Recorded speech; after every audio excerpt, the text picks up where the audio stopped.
Hello दोस्तों, नमस्कार। स्वागत है आपका मेरी एक और नई वीडियो। प्लीज़ दोस्तों वीडियो को लाइक कर दिया करो, चैनल को सब्सक्राइब कर लिया करो।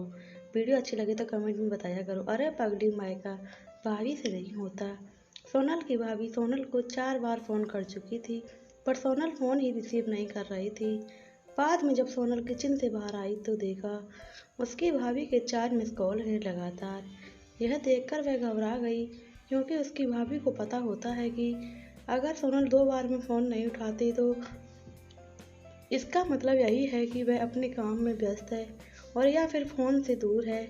अब सोनल का मन घबरा रहा था, क्योंकि भाभी के फ़ोन 4 बार लगातार आ चुके थे और वह 4 बार लगातार फ़ोन आने से टेंशन में हो गई, क्योंकि सोनल की मम्मी की तबीयत इन दिनों ठीक नहीं चल रही थी। अभी 2 दिन पहले ही सोनल अपनी मम्मी से मायके में मिलकर आई थी। फिर भी सोनल ने हिम्मत करते हुए अपनी भाभी को फ़ोन लगाया और फ़ोन जैसे ही भाभी ने उठाया तो सोनल को रोते हुए कहा, दीदी मम्मी जी हमें छोड़कर चली गईं। रात को अच्छे से सोई थी। सुबह आपके भैया और मैंने खूब उठाने की कोशिश की, पर वह नहीं उठी। तब हमने डॉक्टर साहब को बुलाया। फिर उन्होंने बताया कि मम्मी जी अब नहीं रहीं। दीदी आप जल्दी से घर आ जाओ। इतना सुनते ही सोनल की आंखों से आंसू बहने लगे। पापा तो पहले ही छोड़कर जा चुके थे और अब उसकी माँ भी नहीं रही। सोनल तो बिल्कुल बेहाल हो चुकी थी। अब सोनल ने रोते रोते यह बात सक्षम उसके पति को बताई तो सक्षम ने उसे संभाला और उसे जल्दी से कार में बिठाकर मायके ले गया। सोनल जैसे ही अपने घर पहुंची तो अपनी माँ के शरीर को देखकर उसने लिपट कर खूब रोई। आखिर में सक्षम ने उसे किसी तरह समझाया और माँ का अंतिम संस्कार किया। सारे विधि विधान होने के बाद भी सोनल की रुलाई रुकी नहीं रही थी। उसे माँ की बहुत याद आ रही थी। तब सोनल की मौसी ने उसके आंसू पोंछते हुए कहा और उसे संभाला। कहा, सोनल बेटा ऐसे दुखी मत हो। दीदी नहीं रही हूँ तो क्या, मैं हूँ ना तेरी मौसी। मेरा घर भी तो तेरा मायका है।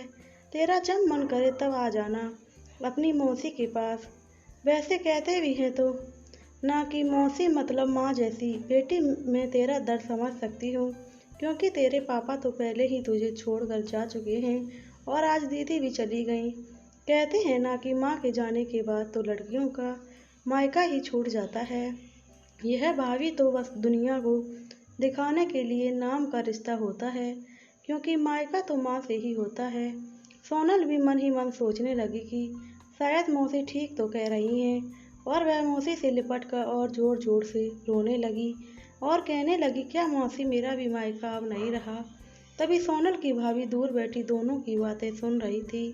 पहले तो भाभी ने सोनल को चुप कराया और फिर उसे दिलासा दिलाया। फिर भाभी ने मौसी से कहा कि मौसी जी आपने ऐसे कैसे कह दिया कि मायका केवल माँ से ही होता है। मैं मानती हूँ कि माँ का स्थान कोई नहीं ले सकता, लेकिन अभी दीदी के भैया भाभी जिंदा हैं और जब तक हम हैं दीदी का मायका हमेशा बना रहेगा। मैं पूरी कोशिश करूँगी दीदी को मम्मी जी की तरह प्यार और सम्मान देने की, और दीदी जब चाहे तब जहाँ आ सकती हैं। यह घर कल भी उनका था, आज भी उनका है और कल भी रहेगा। मौसी जी मैं भी एक बेटी हूँ और मेरा भी मायका है, और मैं अच्छे से जानती हूँ कि हम बेटियों के लिए मायका कितना महत्वपूर्ण होता है। मौसी जी आप दीदी को अपने घर जरूर बुलाइए, पर उन्हें अपने भैया भाभी के प्यार से दूर मत करिए। तभी मौसी ने कहा, बहू आज के ज़माने में तेरी जैसी सोच रखने वाली भाभी बहुत कम मिलती हैं। मुझे माफ़ कर दे, मैंने सोनल को गलत राह दिखाई।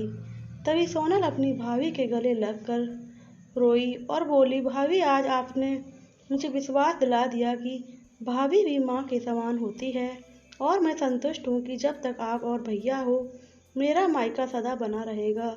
और किसी ने कहा है ना कि भाभी माँ के समान होती है।